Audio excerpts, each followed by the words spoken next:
करोड़ की सुपारी दी गई। 6 सुपारी किलर हायर हुए। प्लान के मुताबिक कत्ल होना था, फिर सरेराह सरेआम शूट आउट होता है, लेकिन यह साजिश फेल हो जाती है। एक शूटर की लाश मिली। इस सुपारी किलिंग की साजिश में कारोबारी का कोई अपना ही शामिल था। आप भी देखिए शूट आउट की इनसाइड स्टोरी।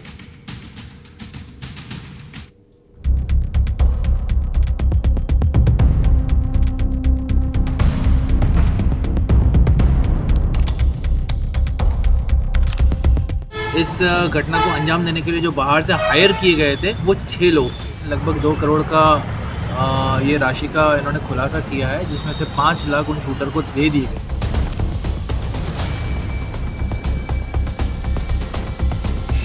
शूट आउट की इनसाइड स्टोरी।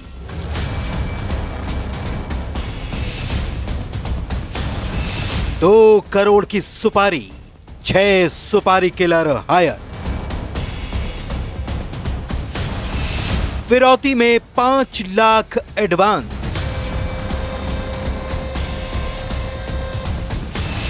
एक शूटर हुआ ढेर। रिश्तों की जंग, वर्चस्व की लड़ाई।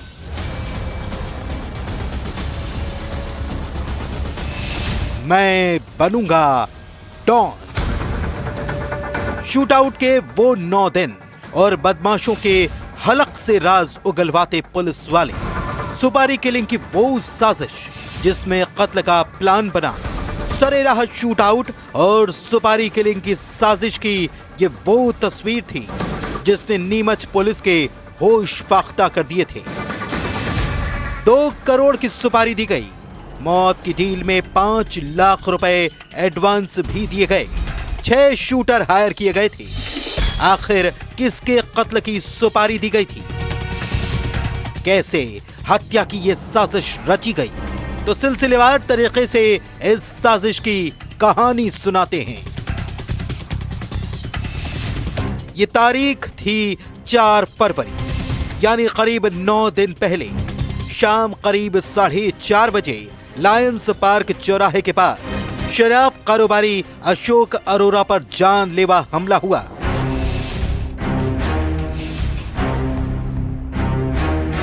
अशोक अरोरा की हत्या की साजिश रची गई थी, जिनके कत्ल के लिए 2 करोड़ में मौत का सौदा तय किया गया। लेकिन अशोक अरोरा की किस्मत अच्छी निकली। वो इस हमले में बाल बाल बच गए। इधर अशोक अरोरा के बॉडीगार्ड ने जवाबी फायरिंग की थी, जिसमें एक शूटर ढेर हुआ था। घटनाक्रम हुआ है कैंट थाने में 307 जिसमें धारा लगी है। उसमें जो आरोपी हमारे पास हैं उन लोगों का 7 दिन का आंजन रिमांड लिया गया है, ताकि और इसमें पूछताछ कर सकें, इन्वेस्टिगेशन कर सकें, और इसमें और कौन कौन लोग शामिल है उनका पता करके उनको भी प्रॉपर हिरासत में लिया जाए। इस शूट आउट का मास्टरमाइंड निकला जय कुमार सबनानी उर्फ बाबू सिंधी, जो जेल से छूट कर आया था।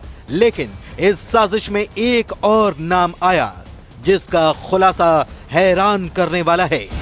कारोबारी अशोक अरोरा का छोटा भाई राकेश अरोरा भी इस साजिश में शामिल था। अभी तक हमारी 3 गिरफ्तारी हो चुकी है और आज 4थी गिरफ्तारी हो गई है। प्रोडक्शन वारंट पे हम अकरम को लेकर आए हैं, जो कि कोटा कोर्ट में जाकर उसने सरेंडर कर दिया था इमीडिएटली इस इंसिडेंट के बाद। उनको भी आज हमने गिरफ्तार कर लिया है और अन्य लोगों को भी जल्दी गिरफ्तार कर लेंगे। पहले 3 गिरफ्तारी हुई और अब चौथे आरोपी को राजस्थान के कोटा से प्रोडक्शन वारंट पर पुलिस लेकर आई है। अब सुनिए एक और खुलासा। पुलिस की माने तो 6 किराए के कातिल यानी कि सुपारी किलर हायर किए गए थे। इसमें हमारे अभी जो इन्वेस्टिगेशन आई है, इसमें 6 बाहर से जो इस घटना को अंजाम देने के लिए जो बाहर से हायर किए गए थे वो 6 लोग थे। जो 4 लोग क्रेटा गाड़ी में थे और 2 लोग अन्य बाइक पे रैकी कर रहे थे। शूटआउट के पीछे की वजह थी जमीनी विवाद, 2 गुटों में वर्चस्व की लड़ाई और डॉन बनने की तमन्ना। जो मुख्य कारण रहा है वो यहाँ के जमीनी विवादों का रहा है। यहाँ के ज़मीनी विवादों का अपने आप को एक एस्टैब्लिश करने का, डॉन टाइप एस्टैब्लिश करने का, और एक वर्चस्व बनाने का इस टाइप का विवाद रहा है। यानी ये ऐसा नहीं है कि लोग ने आकर कुछ ऐसा कर दिया, ये दो पक्षों का आपसी डिस्प्यूट को लेकर उन्होंने बाहर के शूटर्स को बुला के उसको अंजाम देने की कोशिश की। 19 फरवरी तक आरोपियों का पीआर पुलिस को मिला है। आखिर इस साजिश में और कितने किरदार हैं, कितने राजदार हैं? नीमच में विश्वदेव शर्मा के साथ bureau report, news 18, Madhya Pradesh, Chhattisgarh.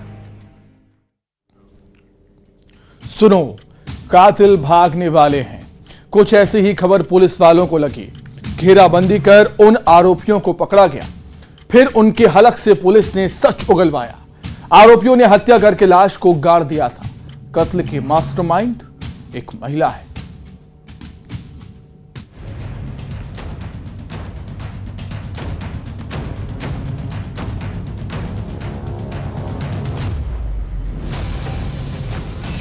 दो राज्य, एक खूनी लव स्टोरी। जमीन में दफन खौफनाक राज।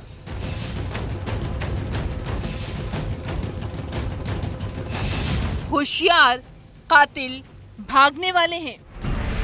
पुलिस की टीम दलबल के साथ इस इलाके में पहुंची क्योंकि खबर ही कुछ ऐसी थी। कत्ल की वारदात की इत्तला पुलिस वालों को मिली, लेकिन उससे भी होश उड़ाने वाली खबर ये थी कि कातिल भागने वाले हैं। जिस कत्ल में एक महिला भी शामिल थी, तो सबसे पहले मर्डर के इस केस में घेराबंदी कर आरोपियों को पुलिस ने पकड़ा। इस कत्ल में एक महिला का भी हाथ था। कवर्धा के कुकदुर थाना इलाके में सुरेश मरावी का मर्डर हुआ था, जिसकी हत्या करने के बाद उसकी लाश को इन तीनों आरोपियों ने दफन कर दिया था। लेकिन मुखबिर से ये खबर पुलिस वालों को मिली और फिर दफन राज बाहर आया। 12 तारीख को थाना कुकदुर में सूचना मिली थी कि पंडरी पानी में जो मृतक है सुरेश मरावी, कुछ लोगों के द्वारा उसकी हत्या कर दी है और भागने का प्रयास कर रहे हैं, जिसपे कुकदुर पुलिस के द्वारा तुरंत बस स्टैंड में घेराबंदी करके उनको पकड़ा गया था। कत्ल किसका हुआ ये तस्वीर साफ थी। कत्ल किसने किया, हत्यारे भी बेनकाब हो गए। लेकिन कत्ल की इस कहानी के पीछे आखिर मोटिव क्या था, वो हम आपको बताते हैं। जब आरोपियों से पूछताछ हुई तो एक लव स्टोरी का खुलासा हुआ और एक रिश्ते में अनबन की कहानी का भी। बीवी की दूसरी शादी, पति का बवाल और फिर वो गायब हो गया। मृतक सुरेश आरोपी महिला का पति था। आरोपी महिला के मुताबिक सुरेश को शराब की लत थी। आए दिन वो उसे प्रताड़ित करता रहता था। इसी बीच महिला की जिंदगी में इस दूसरे शख्स की एंट्री हुई, जिससे वो प्यार करने लगी और फिर महिला ने प्रेमी से दूसरी शादी कर ली। घटनास्थल पे जाके मामले की जांच की गई, जिसमें वहीं पंडरी पानी के रहने वाले अमरलाल मरकाम, सुखबती मरावी और बुधराम मरकाम, ये तीनों थे। जो इसमें से जो सुखबती मरावी है, सुरेश मरावी की पूर्व पत्नी है और ये अमरदयाल से शादी कर ली थी। ये बात जब सुरेश को पता चली तो वो महिला के घर पहुंचा। उसके बाद विवाद हुआ। सिर पर वार करके सुरेश की हत्या की गई और फिर लाश को ठिकाने लगाया गया। रात में दोनों पक्षों के बीच में विवाद हुआ और ये तीनों आरोपी मिलकर सुरेश मरावी की हत्या कर दी और उसको ले जाकर तालाब के पास कीचड़ में दफन कर दिए थे, जिसमें प्रक्रियाओं का पालन करते हुए शव उत्खनन की कार्रवाई की गई है और थाना कुकदुर में 302 IPC 201 के तहत अपराध पंजीबद्ध किया गया है। आरोपियों को लगा था लाश को दफन करके वो इस शहर को छोड़कर आसानी से भाग जाएंगे, लेकिन उससे पहले ही इनका राज फाश हो गया। कवर्धा में मनीष मिश्रा के साथ bureau report, news 18, Madhya Pradesh, Chhattisgarh. उस शख्स पर कैंची से कई वार किए गए। अजब बात यह थी कि मृतक के बाएं तरफ सारे वार हुए थे।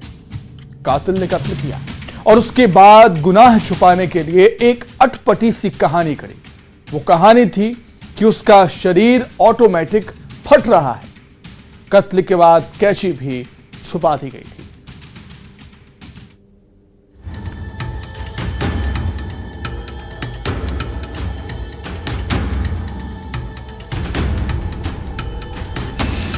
कैंची से कई बार पति का कत्ल।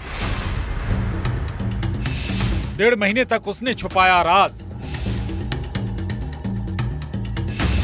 उसका शरीर ऑटोमेटिक फट रहा था। मौत की अजीब कहानी। 1.5 साल बाद इंसाफ। कातिल बीवी को उम्र कैद। कत्ल की ऐसी अजीब कहानी अब तक आपने ना सुनी होगी ना देखी होगी। जब एक महिला गांव वालों को, रिश्तेदारों को, यहां तक अपने घर वालों को ये कहती है उसके पति का शरीर ऑटोमेटिक फट रहा है। महिला के पति के जिस्म पर चोट के निशान थे। बिस्तर पर लहूलुहान हालत में वो मिला। जब अस्पताल लेकर गए तो डॉक्टर ने कुछ और ही बताया। ये कत्ल का मामला था। कैंची से कई वार करके हत्या की गई थी। दिनांक 25/9/2022 की रात लगभग 1:30-2 बजे के मध्य अपने घर के पर्ची में अपने पति राम कुमार दीवान की मृत्यु कारित करने के आशय से धारदार हथियार कैंची से कई बार मारकर उसकी मृत्यु कारित कर हत्या की है। महासमुंद के खल्लारी थाना इलाके के तमोरा में जो हुआ वो वाकई हैरान करने वाला था। कातिल घर में ही था जिसने कैंची से वार किया था। बाएं गाल, बाएं सीना, बाएं हाथ की कलाई, बाएं हाथ की भुजा और बाएं हाथ की हथेली में चोट थी। उसके बाद खून से सनी कैंची को धोकर छुपा दिया और उसके बाद शरीर के अपने आप फटने की कहानी बनाई गई। राजकुमार दीवान की पत्नी ने ही उसका कत्ल किया। इस संबंध में खल्लारी थाना द्वारा महासमुंद न्यायालय में अभियोग पत्र प्रस्तुत किया गया, जहां माननीय न्यायालय द्वितीय अपर सत्र न्यायाधीश श्री अनिल पांडे के न्यायालय में साक्ष्यों का अभियोजन, साक्ष्यों का परीक्षण कराया गया। करीब 1.5 साल पहले यानी 22 सितंबर 2022 को ये वारदात हुई थी। तमोरा हत्याकांड हैरान करने वाला था, जिस केस में आरोपी पत्नी को गिरफ्तार करने में करीब 1.5 महीने का वक्त लगा था। कत्ल के पीछे वजह थी बार बार एक डिमांड, एक जैसी डिमांड जिससे पत्नी के अंदर नफरत पैदा हो गई। 12 फरवरी 2024 को आरोपिया भुवनेश्वरी दीवान के विरुद्ध भारतीय दंड विधान की धारा 302 के तहत आजीवन कारावास व 100 रुपये अर्थदंड की राशि व 201 भारतीय दंड विधान की धारा के तहत 3 वर्ष का कठोर सश्रम कारावास का कल आदेश पारित किया गया है। पति पत्नी दोनों के बीच उम्र में 30 साल का फासला था। पति की उम्र 55 साल थी और पत्नी 25 साल की। पारिवारिक विवाद और उसी डिमांड में रिश्ते का कत्ल हुआ। इस मामले में आरोपी पत्नी दोषी सिद्ध हुई, जिसे अदालत ने सुनाई उम्र कैद की सजा। महासमुंद में सोमनाथ के साथ bureau report, news 18, Madhya Pradesh, Chhattisgarh. यहां पर रुकेंगे छोटे से ब्रेक के लिए।